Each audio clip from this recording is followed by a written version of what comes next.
You're about to witness, the first time in history, Admiral Byrd's Diary, the dramatized edition, making its way to YouTube in 4K exclusively on End Times Productions YouTube channel. This is a free segment of Hollowworth Chronicles, Episode 1, The Dark Chambers, which is available at fourthwatchfilms.com. Definitely share this with your friends. It opens up great conversation. And be sure to go check out the full film as well, fourthwatchfilms.com.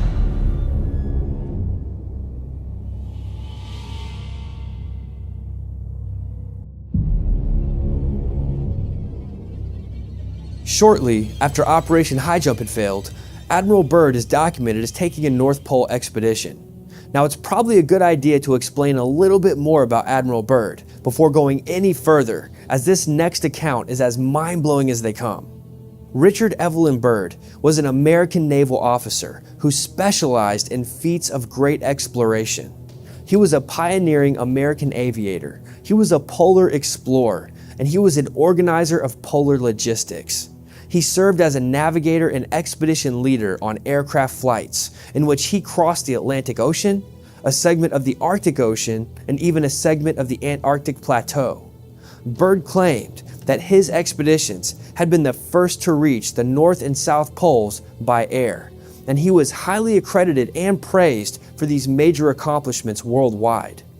It was in his lifetime that Byrd had amassed 22 citations and special commendations, including the Medal of Honor, which is the highest honor for heroism given by the United States.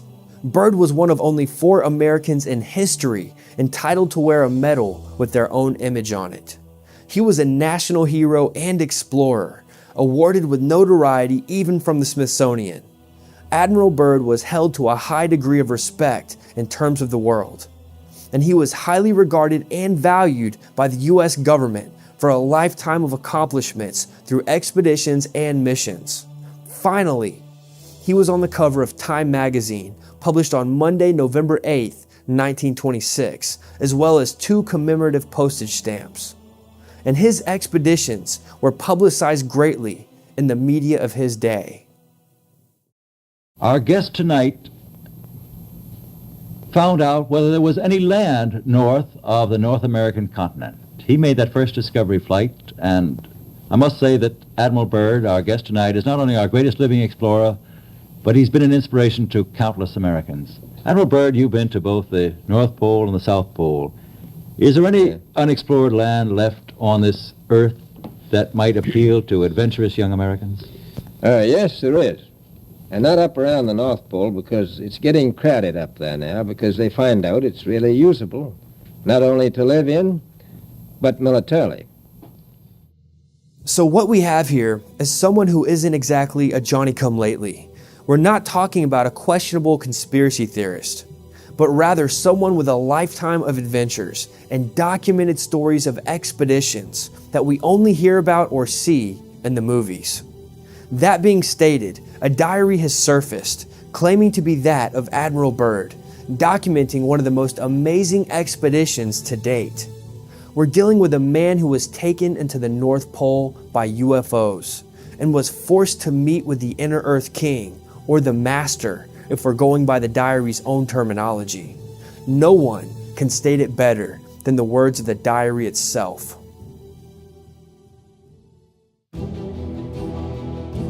Admiral Richard E. Byrd's diary, February, March 1947. The land beyond the poles. The exploration flight over the North Pole. The inner Earth. My secret diary.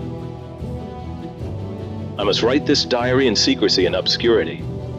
It concerns my Arctic flight of the 19th day of February in the year of 1947. There comes a time when the rationality of men must fade into insignificance, and one must accept the inevitability of the truth. I am not at liberty to disclose the following documentation at this writing. Perhaps it shall never see the light of public scrutiny. But I must do my duty and record here for all to read one day. In a world of greed and exploitation of certain of mankind, one can no longer suppress that which is truth. Flight log, Base Camp Arctic.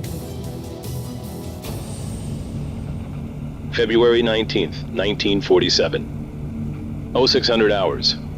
All preparations are complete for our flight northward, and we are airborne with full fuel tanks at 0610 hours.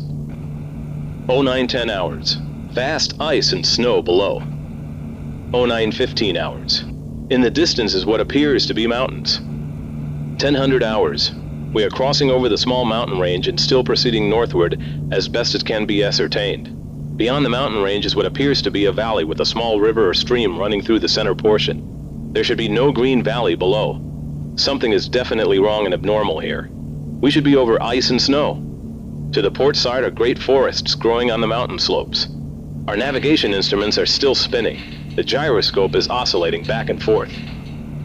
10:05 hours. I alter altitude to 1400 feet and execute a sharp left turn to better examine the valley below. It is green with either moss or a type of tight-knit grass. The light here seems different. I cannot see the sun anymore.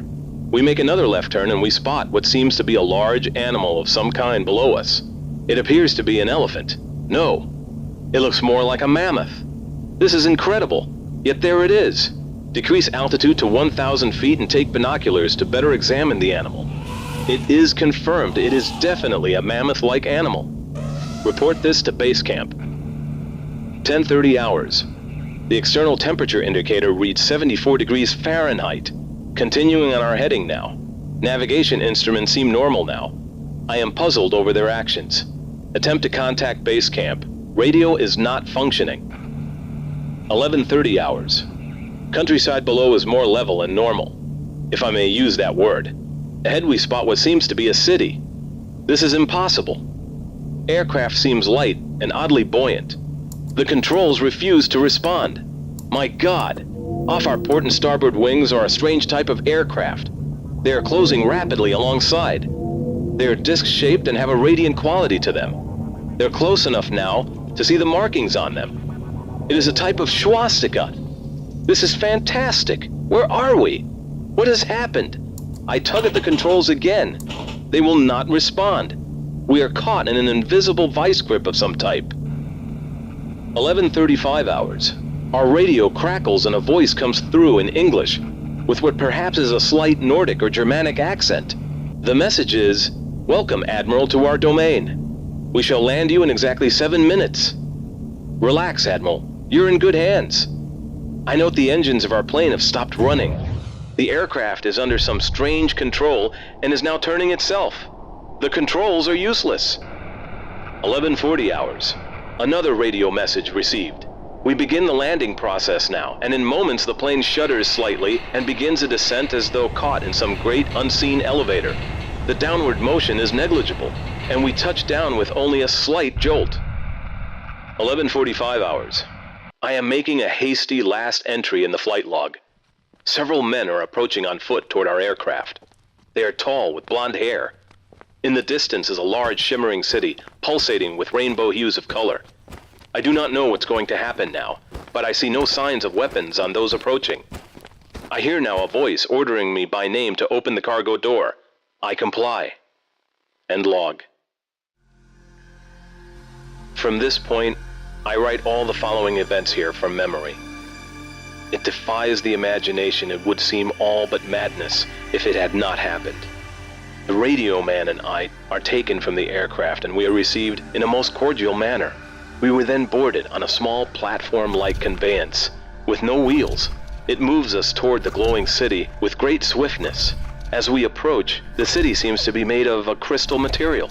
Soon, we arrive at a large building that is a type I have never seen before. It appears to be right out of the design board of Frank Lloyd Wright, or perhaps more correctly, out of a Buck Rogers setting. We are given some type of warm beverage which tasted like nothing I have ever savored before. It is delicious. After about 10 minutes, 2 of our wondrous appearing hosts come to our quarters and announce that I am to accompany them. I have no choice but to comply. I leave my radio man behind, and we walk a short distance and enter into what seems to be an elevator. We descend downward for some moments, and the machine stops, and the door lifts silently upward. We then proceed down a long hallway that is lit by rose-colored light that seems to be emanating from the very walls themselves. One of the beings motions for us to stop before a great door. Over the door is an inscription that I cannot read. The great door slides noiselessly open, and I am beckoned to enter. One of my hosts speaks. Have no fear, Admiral. You are to have an audience with the Master. I step inside, and my eyes adjust to the beautiful coloration that seems to be filling the room completely. Then I begin to see my surroundings. What greeted my eyes is the most beautiful sight of my entire existence. It is, in fact, too beautiful and wondrous to describe. It is exquisite and delicate. I do not think there exists a human term that can describe it in any detail with justice. My thoughts are interrupted in a cordial manner by a warm, rich voice of melodious quality. I bid you welcome to our domain, Admiral. I see a man with delicate features and with the etching of years upon his face. He is seated at a long table. He motions me to sit down in one of the chairs. After I am seated, he places his fingertips together and smiles. He speaks softly again and conveys the following. We have let you enter here because you are of noble character and well known on the surface world. Surface world, I half gasp under my breath. Yes, the Master replies with a smile. You are in the domain of the Ariani, the inner world of the Earth. We shall not long delay your mission, and you will be safely escorted back to the surface and for a distance beyond. But now, Admiral, I shall tell you why you have been summoned here. Our interest rightly begins just after your race exploded the first atomic bombs over Hiroshima and Nagasaki, Japan. It was at that alarming time we sent our flying machines, the Flugerods, to your surface world to investigate what your race had done. That is, of course, past history now, my dear Admiral, but I must continue on. You see, we have never interfered before in your race's wars and barbarity, but now we must, for you have learned to tamper with a certain power that is not for man, namely, that of atomic energy. Our emissaries have already delivered messages to the powers of your world, and yet they do not heed. Now you have been chosen to be witness here that our world does exist. You see, our culture and science is many thousands of years beyond your race, Admiral. I interrupted, but what does this have to do with me, sir?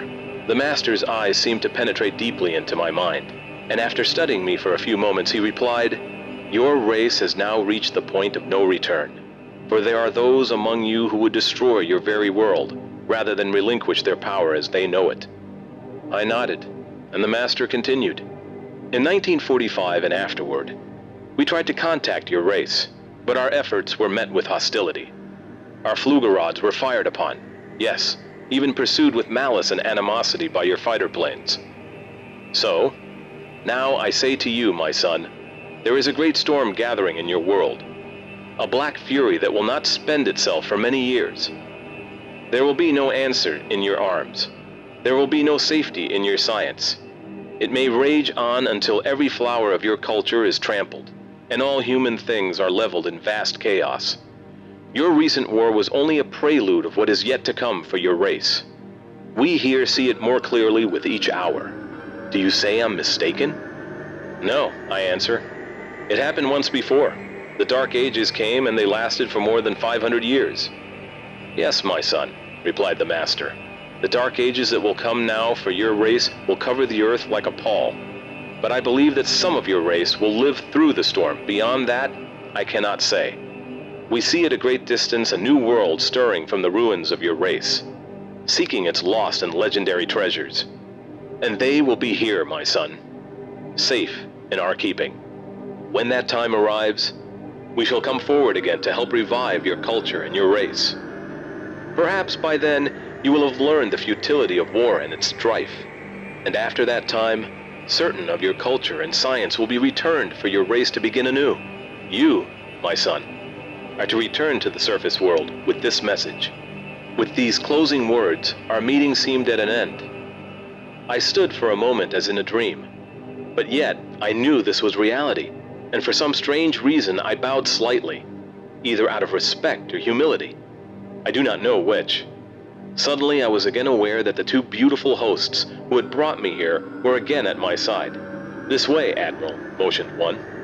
I turned once more before leaving and looked back toward the Master. A gentle smile was etched on his delicate and ancient face. Farewell, my son, he spoke. Then he gestured with a lovely, slender hand motion of peace, and our meeting was truly ended.